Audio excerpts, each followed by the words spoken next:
It's Wednesday,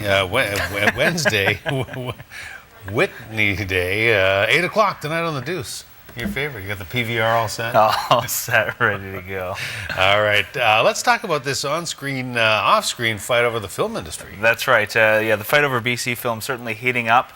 Today, Premier Christy Clark says that she will not bow to demands to increase tax incentives despite the opposition leader's trip to Hollywood and last night's rally in Vancouver. About 4,000 members of the province's film and TV industry showed up asking the government to be competitive with other provinces' tax incentives. They say that jobs are being lost to Ontario and Manitoba, and 90% of BC's onset workers are unemployed. The Premier says that BC is already doing enough, handing out $300 million worth of incentives. Adrian Dix, though, in Los Angeles today and tomorrow, the NDP leader says that he is meeting with studios and producers attempting to protect BC's 85,000 film and TV jobs. Well, a 15-year-old filmmaker from Port Alberni has been picked to screen his movie at the Victoria Film Festival. And it's about the effects of the logging industry on mountain biking.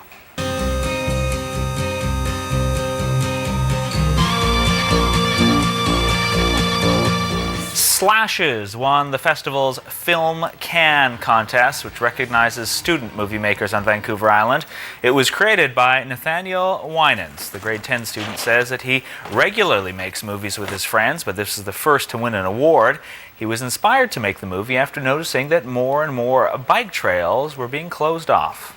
They're going to build a road there so they can log the rest of it, I guess. And I kind of sat there for a while and said, this is not good. And there were some other trails around that had been logged recently, which is kind of shocking to me. So creative juices started going. I ran home, got the camera, and took some shots of it, and then spent that night just writing a little screenplay and storyboard and everything, and then hit up my buddies, and we made Slashes. Winans won editing software valued at about $1,000 and money towards a television course at the Gulf Island Film and TV School. You can find details on screening times at victoriafilmfestival.com. Well, the Belfry Theatre's latest production is being billed as an erotic thriller. The stars of Speaking in Tongues says it's about much more than that.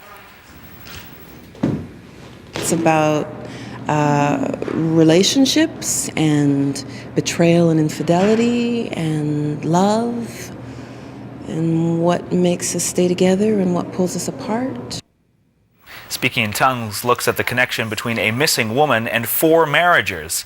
It's written by the Australian who did the movie Strictly Ballroom. Its cast includes Gemini winners, Stratford vets, and TV actors. Go to see lots of plays that are entertaining and it's interesting to watch and it's great acting, but you don't really feel like it had an effect on you. It didn't make you think about too much or shift anything in you or move you. And I think this play has the ability to do that.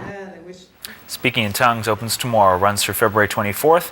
You'll find a full schedule at belfry.bc.ca. Well, famous people news now, and a Canadian has topped Lady Gaga as the most followed person on Twitter.